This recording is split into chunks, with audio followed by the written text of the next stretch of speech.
अस्सलाम वालेकुम आबादगार बैरो तव्हांजो पंहिंजो हसन शाह राशदी तव्हांजे साम्हूं एग्रीकल्चर रिसर्च सेंटर नजाम खां काफ़ी दोस्तनि चयो त तव्हां पंहिंजो सिंधी चैनल ठाहियो यूट्यूब ते त उन लाइ कोशिशि कई आहे। चैनल त मुंहिंजो पुराणो ठहियलु आहे पर पोइ दोस्तनि जे चवण ते ऐं इसरार ते पंहिंजो चैनल जेको ठहियलु आहे उन में हाणे जदीद टेक्नोलॉजीज़ जेके अचनि पियूं एग्रीकल्चर रिसर्च जे हिसाब सां उहे तव्हांजे साम्हूं पेश कंदासीं।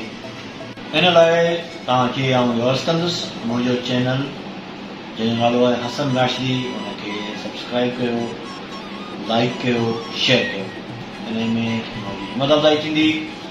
ऐं तव्हांखे इहो ॿुधाईंदो हलां त हींअर जेको बनाना यानी केले में जेको प्रॉब्लम आयो आहे असां वटि शुगर मिल्क तमामु ख़राबु बीमारी आहे, उनखे कीअं कंट्रोल कजे। जेकॾहिं पोइ एकड़ या 10 एकड़ या 50 एकड़ या 100 एकड़ जो पीस जेकॾहिं फुसर विल्ट जेका आहे बीमारी पानामा विल्ट जंहिंखे चवंदा आहिनि उन में ख़राबु थो थिए त उनखे कीअं बचिजे, उनजो कीअं कंट्रोल कजे, इहो तव्हांखे जेको इनशाअल्लाह उन चैनल जे रस्ते बाक़ाइदा वीडियो ठाहे तव्हांखे ॿुधाइबो पंहिंजी सिंधी ॿोलीअ में त जीअं हारीफ़ सम्झी सघे असांजो जेको उहो आबादगार जेको असांजो अंग्रेजी घटि ॼाणे थो उहो बि हिनखे सम्झी सघे।